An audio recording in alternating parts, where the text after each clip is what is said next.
James Williams is a former US Army officer with over 55 years of training in and teaching numerous martial disciplines. Mr. Williams is an expert in both ancient and modern martial arts, and through his extensive knowledge and experience in teaching military special operators, government agencies, and law enforcement, has developed the System of Strategy, a unique approach to unarmed and edge weapon combat. This system is based on the ancient samurai methods of close quarters combat and has proven to be extremely effective in the most dangerous of situations. James is an internationally known as a trainer of Special Operations Unit, government agencies and law enforcement organisations, both foreign and domestic. He is a designer of 9 combat knives produced by CRKT, currently in use by the world's most elite special operators. In 2016, he founded Williams Blade Design with his son Christopher to further service the special operations community and those interested in high-quality functional knives. I am privileged to call James my friend, and he has genuinely helped me and advised me on certain aspects of life, and also in growing older as a samurai warrior with grace and elegance.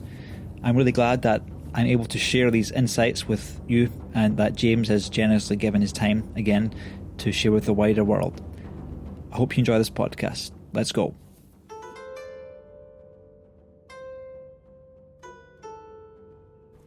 How are you, James?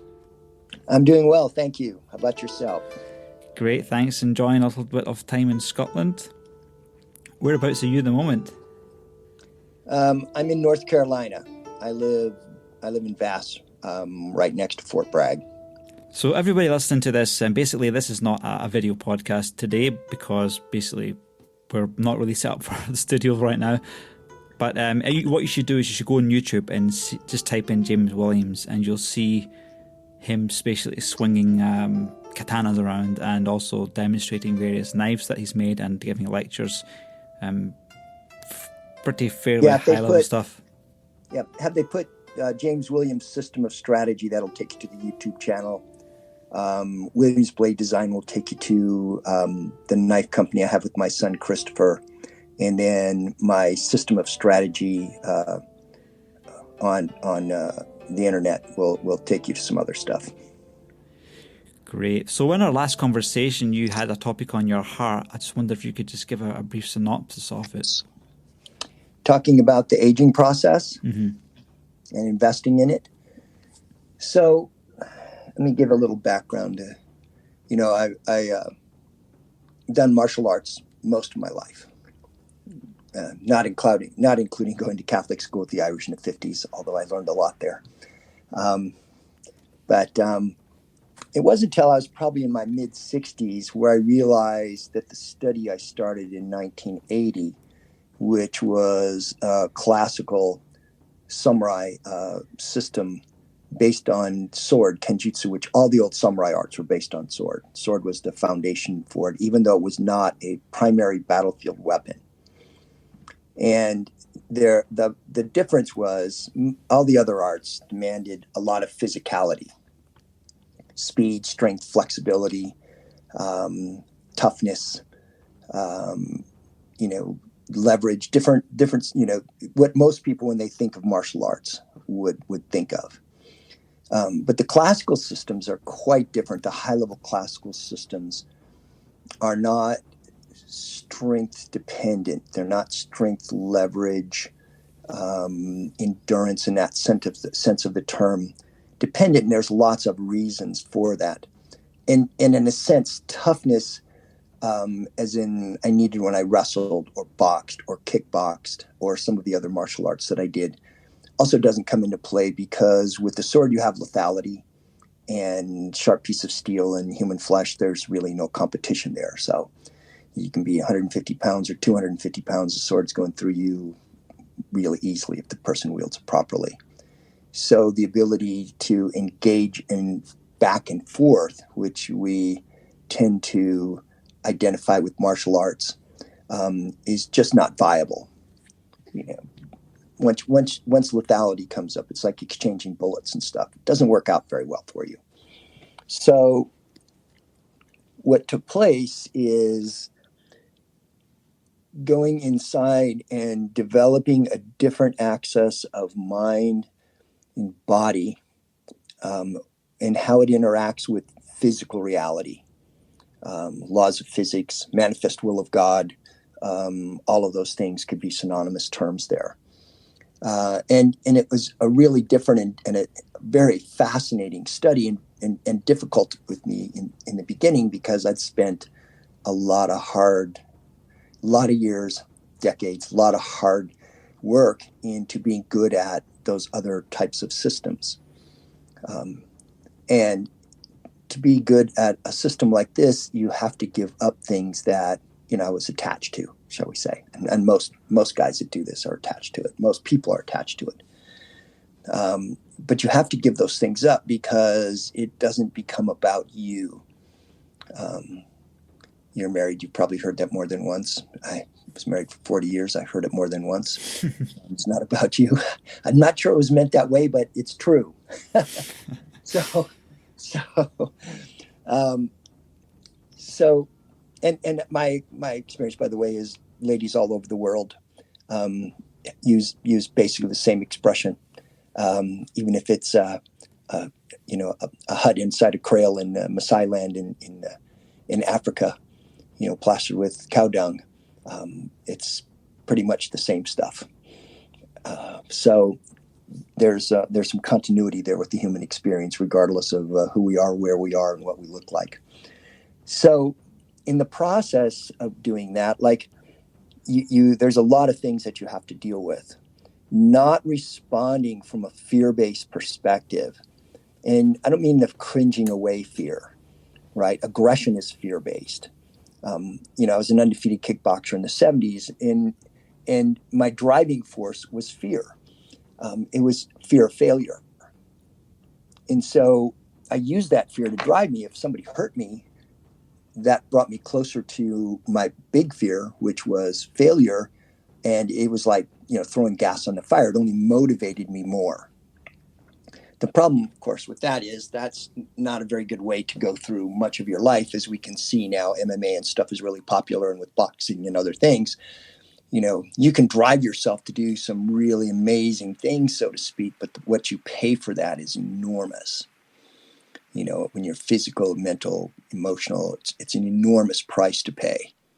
And you can see, especially with some of these boxing things that are being put on here with guys that have been retired for a long period of time, they've diminished really significantly with age, with a lot of that having to do with the damage that they took. When I was doing some boxing training in London, basically my trainers wanted me to get into white collar boxing, but then I met this guy who was like 10 years younger than me. But I looked at his face and I'm like, I don't really want to look like that. It's just the damage, And that's not the worst part. The worst part's what happened between the ears. Yeah. What's happening. You can see the degradation because of the blows. And it's no different, because I'm more around guys that, because of some of my teaching, and also a lot of just anyway, who've had a whole lot of concussion from all kinds of different things in combat. And that's not good for you. That it's not good for you. There's no two ways about it. It's fun for a point, and it's a good skill to learn to a point, but you need to know how far you're willing to go with that. So anyway, I'd had an opportunity to get involved in this other art. We'd moved back down to Southern California. My wife was pregnant, and so I had an opportunity to study a different art, and it was really fascinating to me because I dabbled in a few things before that had made claims to some of that stuff, but doesn't really have it. And I don't want to mention those arts right now. It's not productive necessarily, but it started me on a long path of understanding myself and how to solve those problems in a much different way. Especially, again, once you start getting to environments where lethality is the order of the day. It's not just feeling bad or having a broken nose or cracked teeth or, headache or slight concussion or something, or broken ribs or a few things like that. It's body bags and mangled people. So the thing that drew me was a number of things. One, the fact that it's ultimately not about you. It's not about your physicality in that sense of the term. It takes an enormous amount of inner development, because you have to go in and reprogram all of those things that fear has programmed into you from birth, literally, right? From just being in the human condition, from how your parents are, and you're a parent, so this. we sometimes overdo it a little bit because of our fear for the children, and it's the human condition. I mean, our fear relationship is a critical part of who we are as human beings. And so this was fascinating from that standpoint, because to let go of all of that I'd already learned and proven to be effective for what I was doing, was not an easy thing to do. However, and it's a process. However, what I gained was not only more function for things that I needed function for, because I teach martial arts and I work with military and haven't worked with police for a while, but I'm still actively working with military special operations. But other aspects of your life process. And I want to be able to help some of the guys I'm working with as well, because what they've gone through in this last 20 years and exacerbated enormously by the events of a month ago, is not easy on them through the rest of their life. And these guys aren't old when they retire. Most guys are retiring, late 30s, early 40s, if they spent 20 years. And that means they've got, virtually half their life to live. How are they going to live that with everything that's taken place, etc. And also with the fact that you cannot stay at physical peak. We have a short physical peak. Now, for your age, you can be, pretty exceptional, but it's always for your age. Like for my age, almost nobody thinks I'm the age I am. They think I'm 10 or 15 years younger. Now, I have a mirror, so I know that that's not true, but they're only reading it by what other people my age look like. But also by your body movements and body movements wielding. and everything else. Yes. And so, the fear mechanism that's so part of human, people tend to do a lot of things in response to that. I would say in reaction to, not response to. Okay. Posture is one of the biggest things you'll see, because of constant muscle contraction. And the fear could be everything from you're carrying the burden of having to support a wife and a kid with a fear of this and fear of that. But you can see it in people's posture. It's classic to see what we call senile posture in older people and think that that's just caused by aging. I disagree. And I'm an example of that not being the case. It's constant fear, the contraction of muscles that comes from all those fears, a lot of which we shove in the background, and they're very underlying, right? They don't come out all the time. You can bring them out of people here and there. And especially this last year and a half, we've seen what fear can do to people. So it's if you don't deal with that in a positive way, if you don't have a methodology for dealing with those fears, and you don't work at it, well, those things don't go away, right? And through the process of the physical body and everything starts to age and become less resilient, you're actually exacerbating that process because you haven't dealt with those other things. I think that mental problems are almost harder to deal with than physical problems in some ways. Absolutely. Yes. Because it works both ways. But certainly the mind is the bigger factor in the vast majority of these things, because you can see people that have had some severe physical disabilities or damage, who, because of their mental strength and their spiritual orientation and strength, have become really exceptional people in the process of that. Right. And they're an example to us that we are not a victim of things, even if stuff happens. My dojo in Encinitas had an open dojo for wounded Marines because Camp Pendleton was just up the road. And, all my guys, when we say wounded these days, we don't mean they were gunshot or something. They're missing limbs. So almost all my guys were double amputee above the knee. And boy, you realize how important knees are when you're working with guys that don't have knees. But you saw a really positive mental outlook on those guys. And I'm still in touch with some of them. But they're Marines, and I treated them like Marines. I talked to them like Marines. I didn't talk to them like they were guys that were missing limbs and stuff. I talked to them like Marines. So not language necessarily for a podcast, but I treat them like they are. They're Marines, right? And so it's important that we take responsibility for whatever life brings us, whatever that could be, however unfair it seems, and make the most of it. I think without a spiritual orientation, that's hard for people.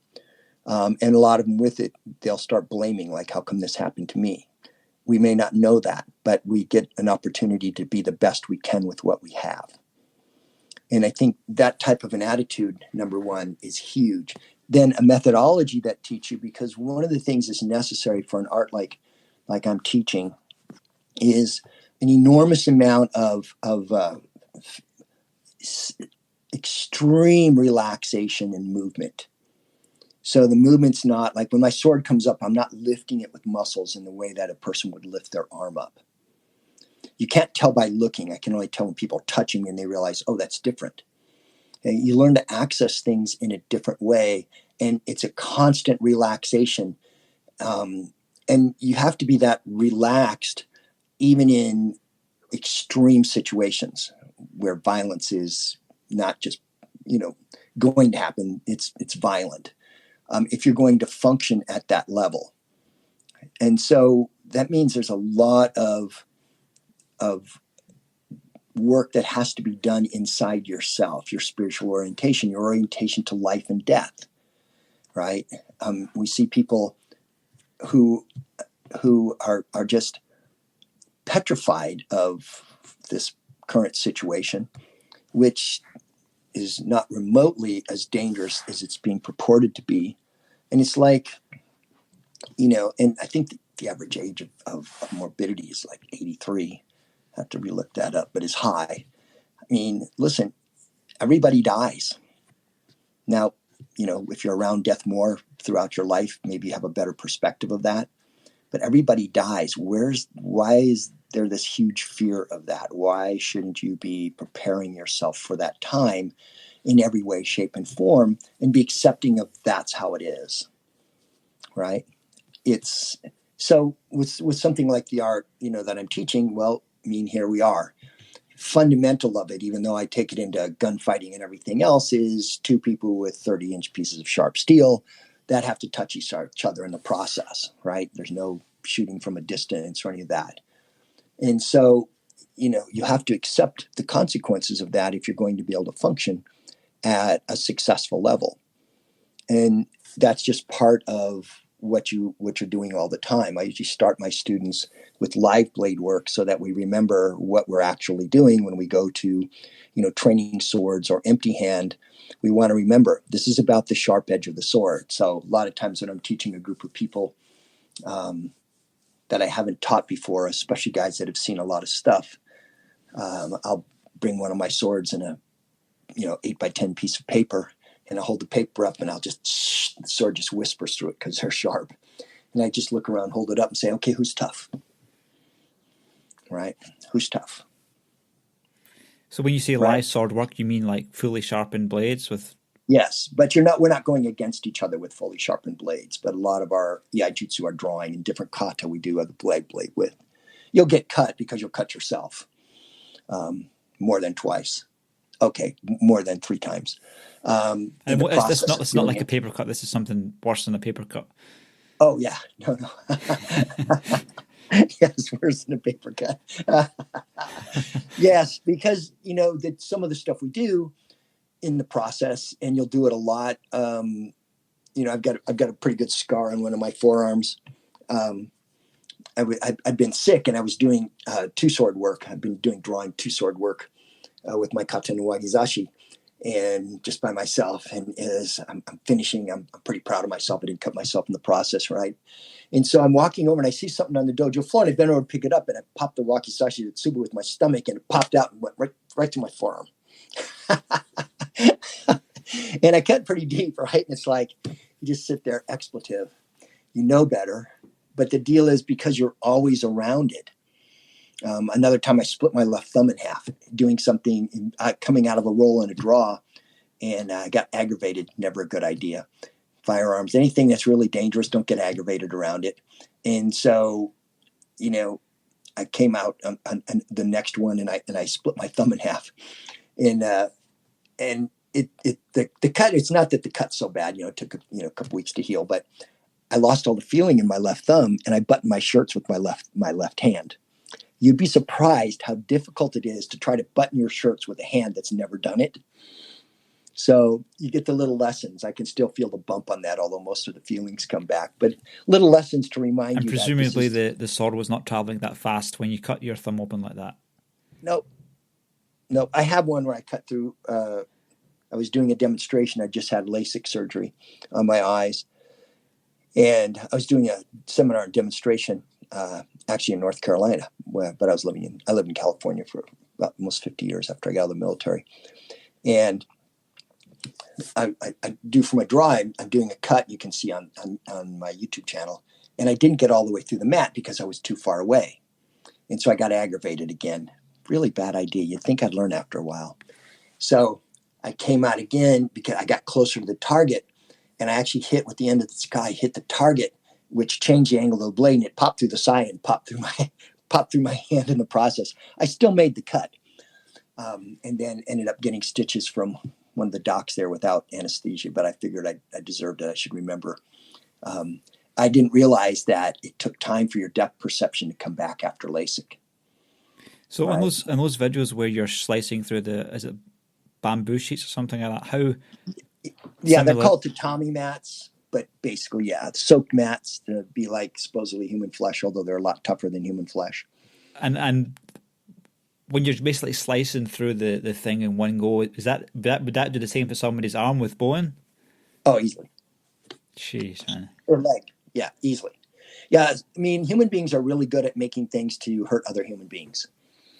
And the Japanese, sword was, perfected over a long period of time, and is, a truly fearsome cutting weapon. It cuts cleanly, which a lot of people in their training forget. The problem with really clean cuts is the impact on the opponent is not always immediate, right? And people forget that from the movies. They're either like, what was that silly thing? I can't remember. They cut people off with swords and, throw a woman without an arm in a trunk without a tourniquet on, and they, 20 minutes later get out and she's still okay. I mean, that doesn't work like that, right? Or everybody dies and stops, and, something happens to them once and they just fall over and there's not even any post-mortem movement. So people don't realize how things work because most of their knowledge of that stuff comes from watching The Great Deception, which is TV and movies. The greater deception, of course, is the news. But so yeah. Well, that happens because the momentum is less transfer because it's slicing through you, whereas people are used to impacts, accelerations that are affecting more molecules, whereas a cut is only affecting a less amount. Yeah, it's clean, and this includes knife stuff. I mean, I've been cut pretty seriously in a knife engagement and had no clue that I was cut. Zero. It was afterwards, and I'm, one of my buddies going, "Where's all that blood coming from?" I go, "What?" And it's me. I had no clue. And so, yeah, it's interesting in that sense. But I also use, I hold up the sword, veritas est. This is the truth, right? The edge of the blade is the truth for a classical system. So whether you're 150 pounds or 250 pounds, the sword's going to be a big equalizer. It's not like in wrestling or boxing where everybody's cutting weight, or MMA. Tools are huge equalizers. And so your sensitivity has to grow enormously. Your ability to read people, the ability to stay calm and read yourself. And so part of the things that you have to work on is the calmer you are, and it's not a state of sleepy calm. It's a high alert calm. The more information you can process faster. Subtle little things, distance, timing, relationship, opponent, all kinds of things like that you become much more in the moment of now and much more sensitive. And you can't use your thinking conscious mind because it's too slow to process. So the concept's called mushin, no mind. It means like no thinking conscious mind. And another thing you're looking to is called mizu no kokoro. Mizu means water, and kokoro is kind of like your spirit essence. And so, if you look in a still pond and it's absolutely, the surface is absolutely still, it's a perfect reflection of everything, right? As soon as there's any disturbance on that, well, now you can no longer, it doesn't reflect reality as well. You look at things, they're broken up. And so if your mind is like that, you can't see clearly. And since in this universe, every problem comes inherent in the problem, the solution, the better I can see the problem, the easier it is for me to see the solution. So that to be a successful kickboxer doesn't help you with this kind of stuff, right? It's not about physicality against somebody basically your size, all of those things, with rules and other stuff. It's a completely different milieu. So in the process of becoming ever more, not letting your chattery, constantly thinking mind control things, and having to dig ever deeper into your fears and reveal them to yourself, because you either need one, a positive relationship with them, or two, a lot of times they'll just go away once you shine the light of consciousness on them. But they don't all go away.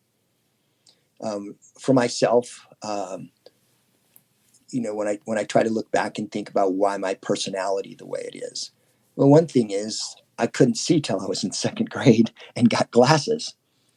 I didn't know I couldn't see. I didn't know other people could see. I knew I got in trouble in school at Our Lady of the Lake because I was a Williams and sat in the back of the class, and when she would be right, amorphous black thing, but it didn't even have sharp edges, and I couldn't see any chalk drops, so I couldn't see anything written. And then when she'd have me come up close, 18 inches from the board, I could read it. So I was just being difficult. And I still remember getting my first pair of glasses. We lived on North 42nd Street in Omaha. It was a rainy day, and I'm sitting inside the house looking out the window and seeing individual blades of grass from like 20 feet away. I was shocked. I had no clue people could see like that. I thought the only time you saw individual blades of grass was when Jimmy Dooling's big brother Bobby was shoving your face in it. I told you I grew up with the Irish. So how did that development, because most of your development takes place by about 6 years old. After that, you can change investment in it. Sorry, I missed the last 7 seconds there. After 6. After most of your developments until 6 years old. Oh yeah, till 6 years old. And then after that, you can still change things, but it's a lot more effort to do so, especially fundamental things, because a lot of it is subconscious, right? And so when you're seeing with a lot of people and their posture, their expressions, and their reaction, a lot of the fears are subconscious, but a lot of them are just denial, right? People don't want to know, which is why critical thinking is so uncommon and belief systems are so common. And belief systems allow people like politicians to shape your thinking, because most people want to feel that what their paradigm is the correct paradigm, right? So how many paradigms are there in the world? 8 billion or so. I don't think any paradigm's probably absolutely true, right? So because they want to feel They want to feel safe in a sense, and they can feel safe in their fears. It's an odd thing, or comfortable in them. And so being able to shine the light of consciousness constantly to keep changing and letting those things go which aren't true, or being able to critically think when somebody says something or whatever it happens to be, that you don't just take it just because you want to believe it, but you constantly critically think, which is why I sent that couple of those emails out to you and a bunch of my students in the process. If we're studying strategy, knowledge has to come before our wants, desires, and belief systems. Any prejudice we have gets in the way of mushin and mizu no kokoro, right? And actually has nothing to do with reality. It's kind of like, having a binky. It may make you feel good, but it doesn't give you any milk. What was that thing, Muzo? Mizu, M-I-Z-O, Mizu, M-I-Z-U, no kokoro. That's Japanese. Yes, Japanese. It's so Mizu cool. I wish I could pronounce those things. I'll need to visit Japan sometime. Yeah, well, you pronounce Scottish pretty well. Yeah, I've been practicing 29 years, yeah. Practicing. There you go. So it's the and I always call it with my students the difference between fear and faith. And by faith, I don't mean a religious belief system. Faith is a different thing for us. Okay. So I look at faith like, if I hold my aluminum can here up in the air and I open my hand, you can hear it hit my desk. Right? I don't think it's going to hit my desk. I know it's going to hit my desk. I know if I did it 1,000 times a day for 1,000 days in a row, it's going to hit my desk every time. Right? Right. Order, and we could discuss order, but that's a whole nother discussion. We have a world that we can depend on things. Oxygen transfer. You know anybody that wakes up in the middle of the night wondering, oh my God, what if I inhale and oxygen transfer doesn't take place? Nobody, no. Well, it's a pretty big, because if you could wipe oxygen from a person, they'd drop immediately. The only reason it can last a while is because there's residual oxygen in your system. So that's a pretty important thing, but we don't stress over that. Okay, so that's what I mean by faith in that. And there's lots of things like that we depend on constantly. So getting in contact with those things versus allowing our fears to manipulate us. It's not that we don't have fears. It's not that we don't recognize that we do. Okay, so as you get older, what happens is those fears start coming out again. You can't just hide yourself from them. And they're hard on you, right? And you can see it in people's posture. You can see it in their movement. Their bodies get so rigid, like you touch your grandmother on her back and it feels like a rock, because those muscles are all now been contracted for so long. We're not supposed to be like that. We're supposed to be like a child would be. And what happens is they get more rigid as more negativity gets put on them, right? And it's not that you have to make them aware of things that can injure them, right? I mean, that's critical. However, how we do that, and listen, I've been as guilty as myself in this as we all have, because your fear of your child's safety is huge. We've come to a point now where so many children are so protected, right, that they've lost the ability to be risk takers and take personal responsibility for things like that. And they're easily led, which we're seeing at this point. They've got a lot of emotionalism and all of that, but they don't have a lot of ability to deal with difficulty. And so that's a topic for another time. But what I realized at 65, which is quite a while ago now, that, oh, well, how come my posture and everything, because posture is huge for us. Extreme relaxation is really big. Not using our muscles and stuff is a really big part of this whole process. It doesn't mean there's not energy being used. There can be an enormous amount of energy being used, but we're not doing it with muscle contraction. Hence my sailing analogy that I sent out, especially with this last America's Cup, because being a sailor and a surfer more than anything, and being around the ocean and all of that, I've used the sailing analogy a lot for what I teach. You've got an invisible energy. You can't control it. You can't even see it. But you can perceive it by various methods. You can feel it on your face. You can look at it on the water. You can look at its effects on the boat, the sail, the telltales. And if you shape the sail in the point of travel, you can use that invisible energy to accomplish really great things. And as you get ever less resistance from that boat, especially through the water, the faster you go with the same amount of energy, right? So you went from displacement hulls like monohulls, which mean they basically have what's called a hull speed. They sit in a trough in the water.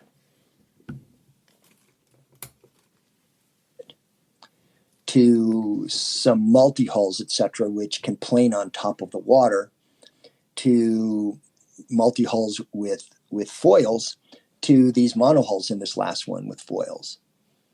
And now you're taking, say, 15 knots of true wind and getting 45, 48 nautical miles of speed out of this boat, right?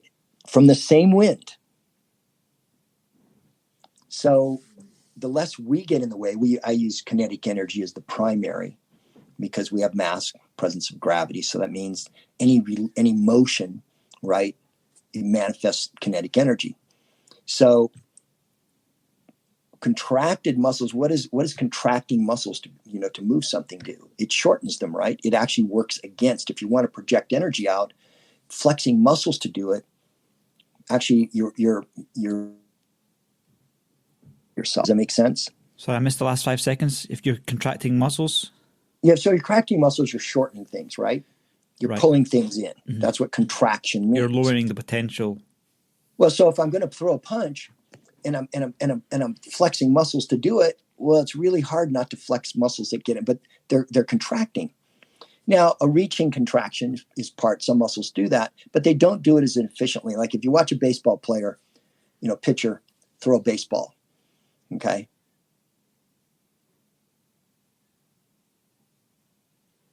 How do you move?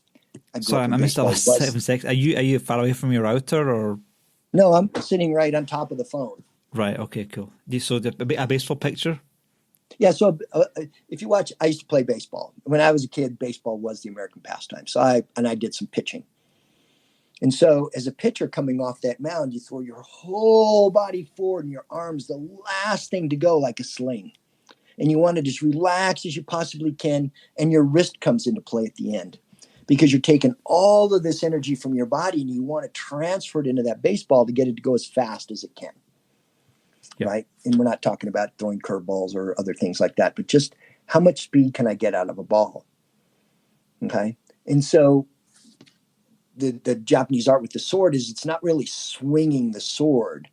The energy from the center of your body as it moves translates through your body out through the sword. And the only way that can happen is if you're relaxed. Otherwise, you're swinging it with muscles like you see in the movies.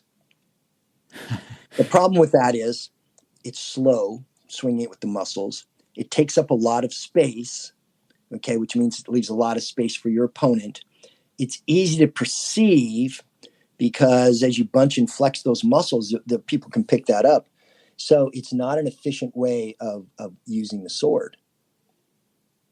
So the process of becoming relaxed and allowing energy to go through you, and you'll see some examples of that on my YouTube channel, but it's hard to see, and there's been too much, how should I say this politely? There's been too much where people have been demonstrating types of energy like that because they have cooperative students. However, you can actually transfer an awful lot of energy that doesn't look like you are overtly if you relax enough, because you can literally feel the wave of energy go through your body, right? So I use surfing, of course, as a lot of analogy, but less people have surfed than have sailed, so it doesn't work as well. But when you're surfing, that water that you see, start to stack up out there, that's not the piece of water that you're actually going to be sliding your surfboard on. That's a wave of energy going through the water that started with wind someplace. The further away and the bigger and longer the storm, the better and bigger the swell is going to be when it comes, right? So what you're literally doing, right, is seeing that energy go through the water. The water manifests the energy. You can't see it except it's manifested in water. Does that make sense? Yeah. And so, if you know the break and you know what's happening, you try to get the best spot. And so, in that sense, that's what we're doing. We're allowing that energy to travel through us. It manifests in a physical movement, but the energy itself, what caused it, you can't see. Well, it's like a battery, a sword, versus a fist, where you've basically got a meter to build up that energy. Whereas with sword, you're basically, it's a much longer impulse, where Yes. this So sword is storing energy. We just want to reach with the sword. Okay, and reaching and pushing are completely different motions. These are things I can demonstrate to people, but explaining them, most people aren't going to get it. But when you push, you presuppose resistance, all kinds of preparation, muscles flex, all kinds of things. When you reach, none of that happens. So if I can reach but transfer the energy from the center, the heart of my body, right, out through the tip, well, without looking like I'm putting out much energy, there's an enormous amount of energy there. Okay, and because there's no preparation, there's no setup, it makes it much more difficult for the opponent to perceive that. It also makes it you're able to reach in a straighter line through because you're not swinging the sword, right? As I swing the sword, I leave gaps in my motion, right? There's gaps in there. And so if you reach through that, well, there's less gaps. Just like, if I go from one place to another in a curved line, or if I go straight. This is probably getting a little off the thing. But anyway, so learning how to relax and allow all that is a part of the practice. So you're constantly reprogramming. I always say you're becoming the conscious architect of your consciousness. You're not just taking whatever was given you or whatever happened to you when at certain parts of your life, if that makes sense.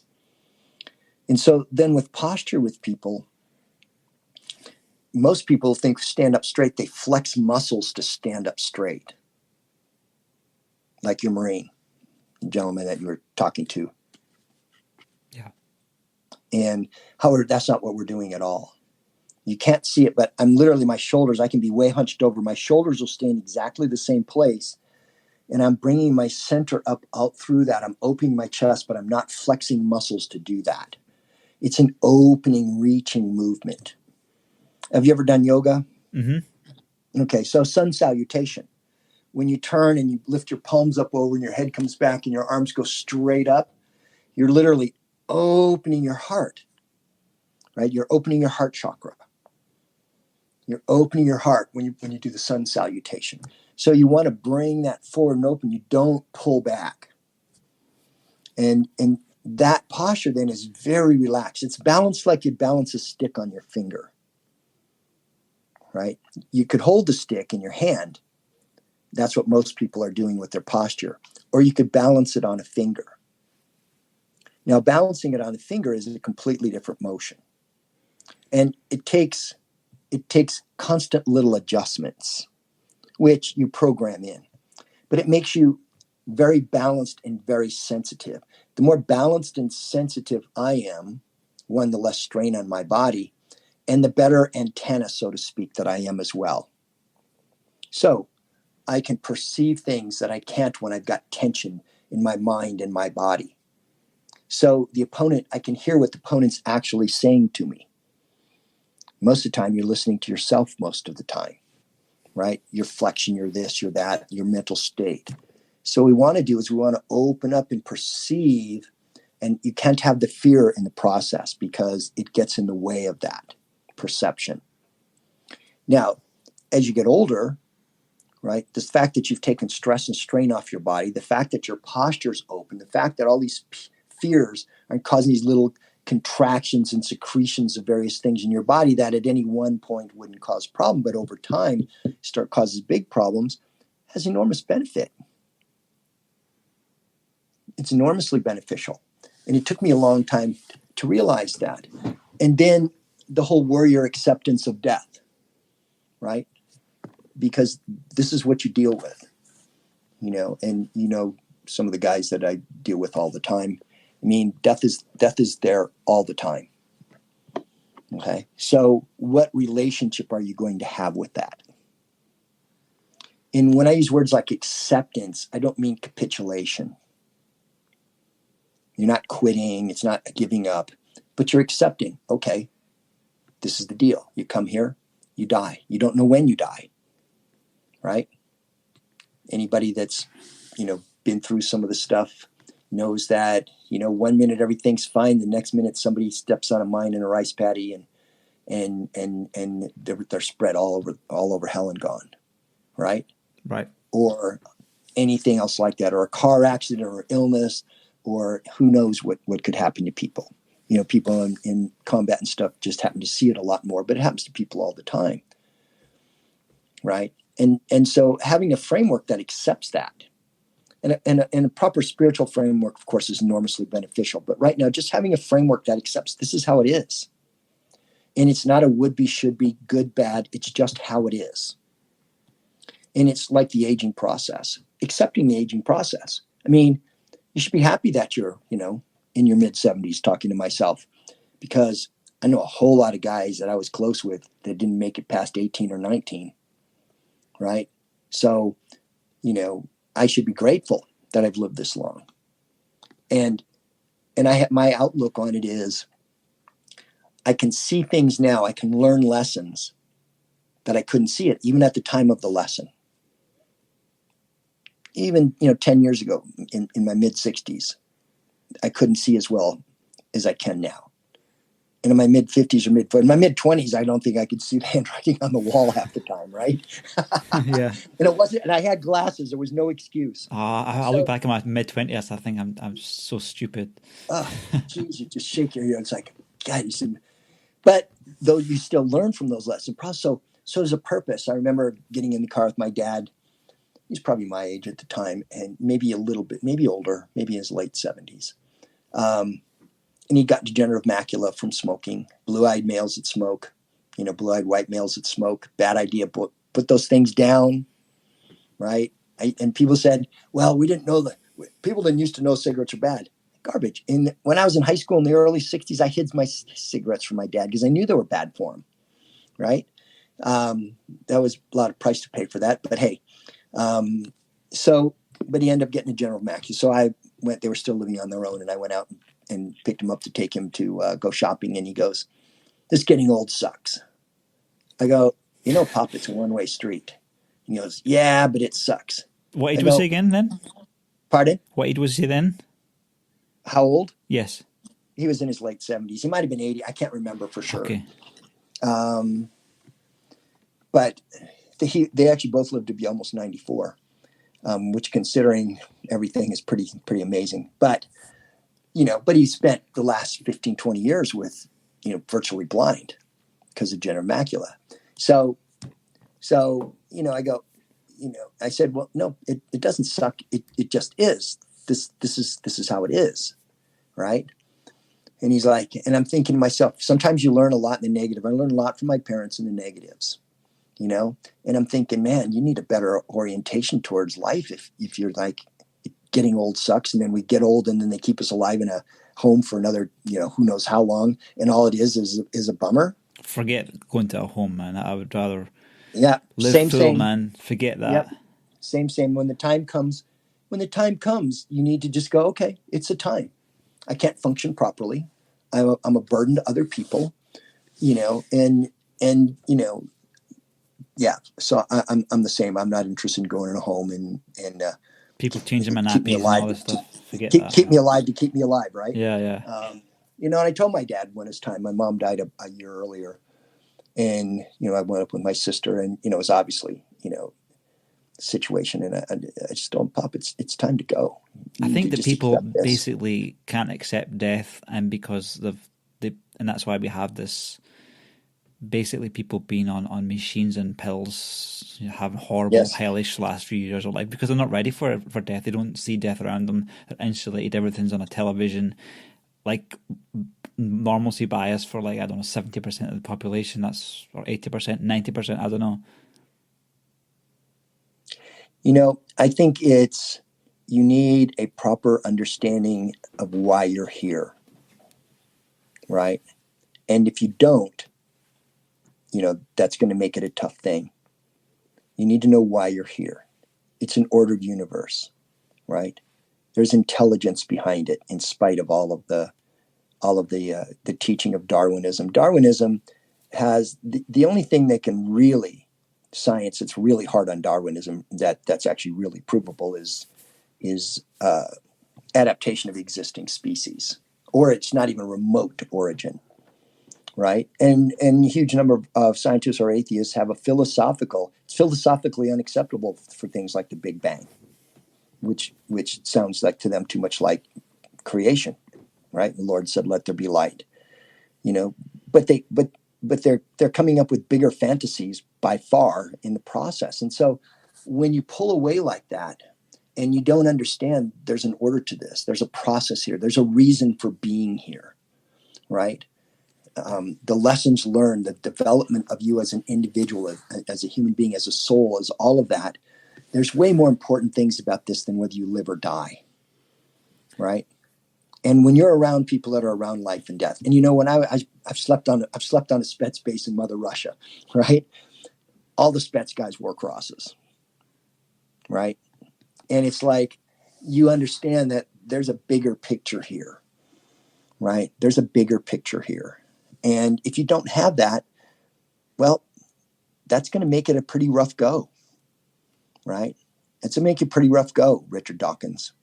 In spite of, he's somebody that can look at the order and say the universe looks like it's designed, but we know it's not. Well, you don't know it's not. You can't prove it's not. If somebody asks you right deep down, you don't know how it got here. How can you say then that you don't know and tell people that they're this or that in the process? It's arrogance. You always find arrogance on people that have a fear-based, ideology. It's like, we see things and our intuition goes, oh, well, I don't exactly know how that came here, but something behind it had to have intelligence, right? Because randomness, where can we ever see randomness create order? Ever, ever, ever, ever. We never see randomness create order, ever. And well, as a software developer, I can say that randomness does not help the quality of the code base. Oh, yeah. How's random variation going to work out for you? It's going to ruin everything, right? There's lots on this. I mean, and I would suggest people, start really researching the science. And the thing is, don't equate the science with scientists or peer-reviewed or anything else. Scientists are people. There's money behind a lot of this stuff. You need to study and then make your own decisions, right? Study, make your own decisions, from your life experience, from everything else. You and I have talked, so I spent 6 months reading on intelligent design, and then all the things that were against it, this and that, and the process, because I want to know, and I don't want somebody else to tell me. I want to know, right? And it's the same with any spiritual beliefs I have. I do my own research. I don't have other people tell me. It doesn't mean I don't talk to people. It doesn't mean I'll listen to people. It doesn't mean I don't think some people have a lot of truth. But it's my responsibility to know. So I'll do my study. And years ago, here's the Greek. Of course, it's Old Greek. But I got Greek interlinear. If I want to study the Bible, I want a Greek interlinear. What do the translations say? You see, big errors in some of the translations, and people build all things. You need to study hermeneutics. You can't just proof text. You need to know, who's the letter written to? What language was it written in? Why was it written? What was the purpose of it? Right? Instead of pulling little lines out all, and so. And the universe was, it's an ordered universe. As we study it truly, you're seeing the hand of God, and you're seeing the hand of Creator, whatever you want to call it. People sometimes have problems with words. It doesn't matter to me. There's a stunning intelligence. I mean, can you encompass it all behind all of this, which makes it fascinating. Which is really the foundation of our science, was the fact that if it's a created universe, there's intelligence behind it, then it's knowable to us, the creature that was created, So And that doesn't mean that I think that the universe isn't old, because I do, and that the Earth isn't old. I do. Um, science tells us that. I mean, basically. So anyway, um, but as you get older, then your things are different. But the knowledge that you get from the experiences that you've already had, the knowledge that you can use to help other people, should become, for me, that's my primary. Right? I want to understand better. I want to be able to help people more. My primary thing is empowering people in various ways, and all different kinds of people, not just those very special people in our military, but all kinds of people when I teach. Everything from, women's personal defense to the classical, military art to, all kinds of things, non-compliant arrest and control for police so they can do it safer for everybody and easier and cleaner so they can do their job better. Then there's a purpose, and you're not just hanging out, wondering what am I going to do today or what am I going to eat. And not that I'm not into eating. Of course, I only eat a fraction what I used to, though. But so anyway, I think you've nailed on the head there. That to grow old gracefully, one of the most important realizations is to understand that you do have a destiny in this ordered universe. Otherwise, no matter what age you are, your days are pretty much just pleasure-seeking, endorphin-stimulating exercises. So, yes, there's either purpose for everything, or there's no purpose to anything. And when you listen to some of the people that think we're meat robots or something like that, or we don't have free will, or Krause's, and some of these people, science is only with the material. Okay, great. Now, let me ask you, so we have all this material stuff around. See that house over there? How did that come to be?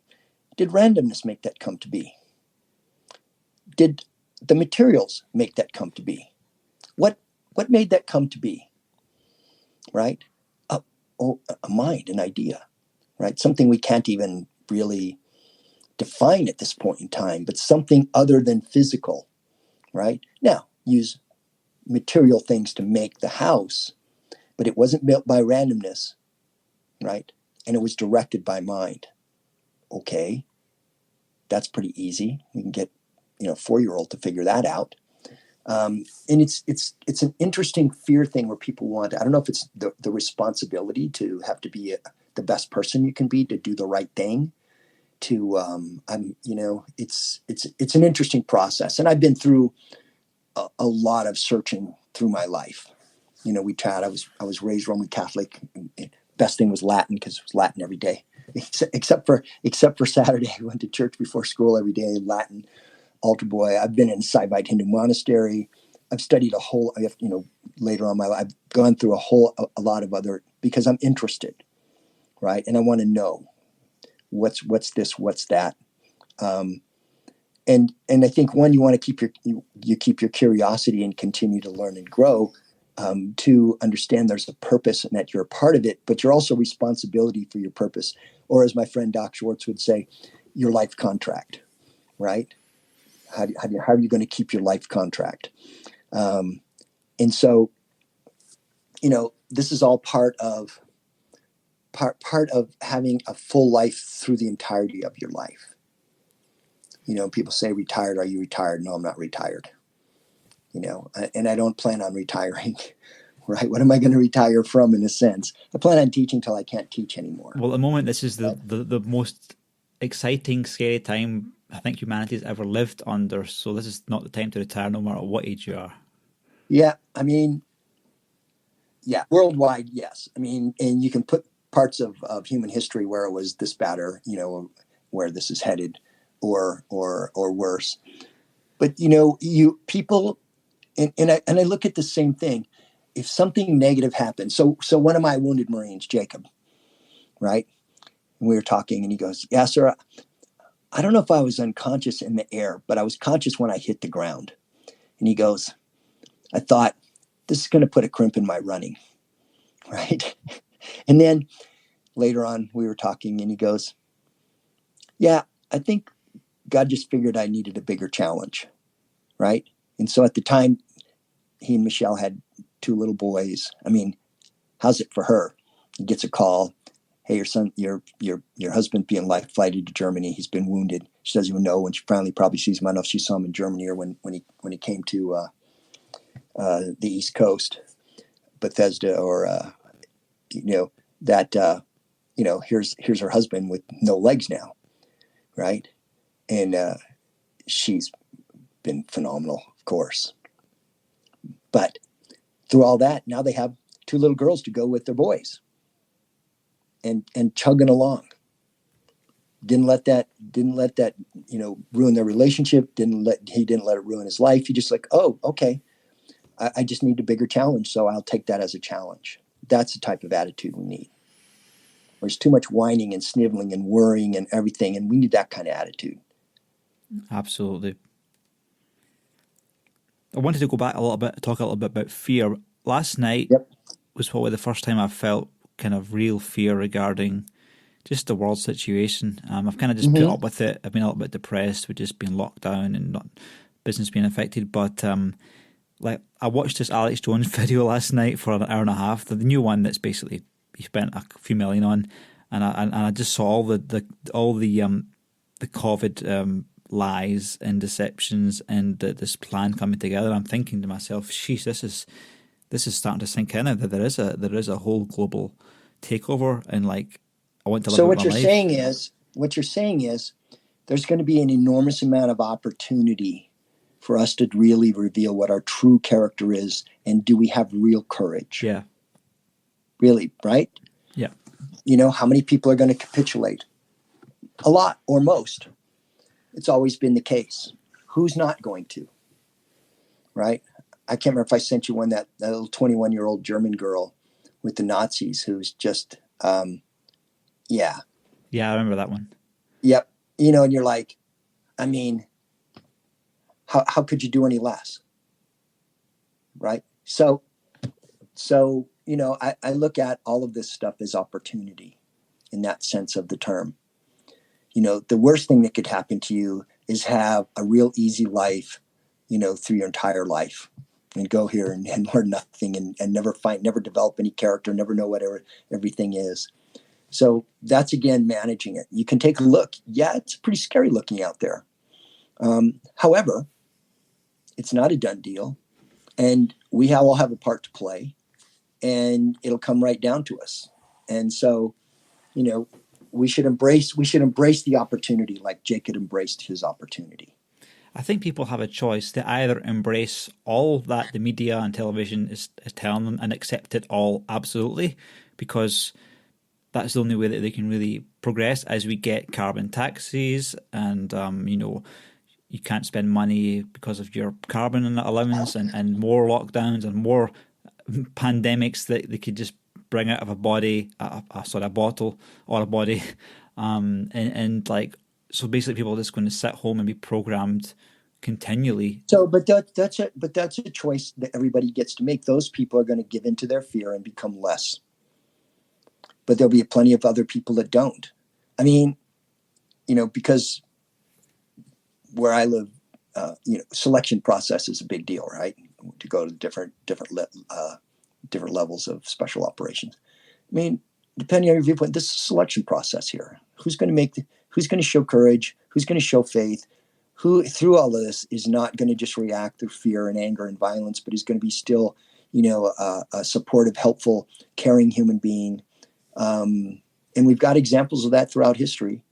So this is the opportunity.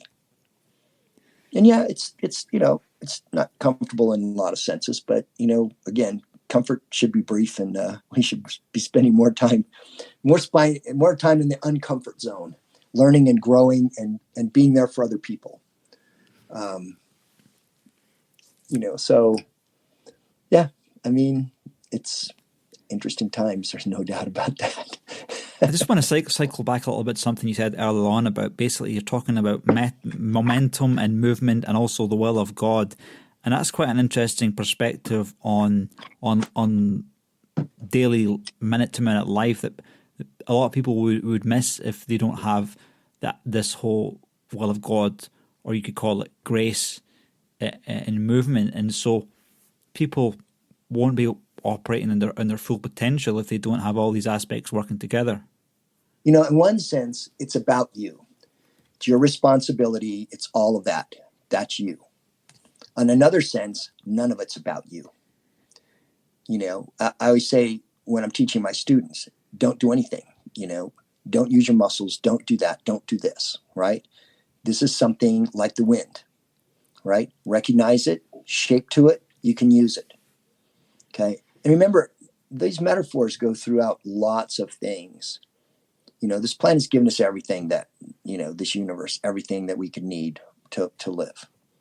We didn't do anything for any of it. No, we shaped and built and done things with it, but we didn't do anything to get it all in the process, right? And so, and do I think we should take better care of the planet? Of course we should, but they're lying about most of this stuff. I mean, carbon dioxide is a life gas. It's not a poison by any stretch of the imagination at all. You can't uptake oxygen without it in your system. Plants, it's absolutely essential for plants. The 400 parts per million, that's such a crisis right now, is greening the planet, 30% greater food production over the last 20 years. But anyway, so, giving up more of yourself in the sense of the fear-based part of yourself and putting yourself in harmony with what is will lead to way better things. No different. I'm on a sailboat. The wind's blowing, right? I can feel it. I can realize I'm going to get to that island without having to paddle, without having to swim, as long as I can put myself in harmony with that invisible force, right? Another metaphor for that in your life, things that you can't see like that. If you go inside deep enough, you can hear the voice. Just like if you calm down enough, you can feel that wind and you can use it and know it. Or if I relax enough, I can use the kinetic energy of my body. And I'm a pretty big guy and I'm a strong guy. I still lift weights and do all kinds of things because, you need for bone density. I need it if I need to pick up and carry somebody. Right. If you can do that, and that's a massive lesson. That's a massive lesson. You're not alone.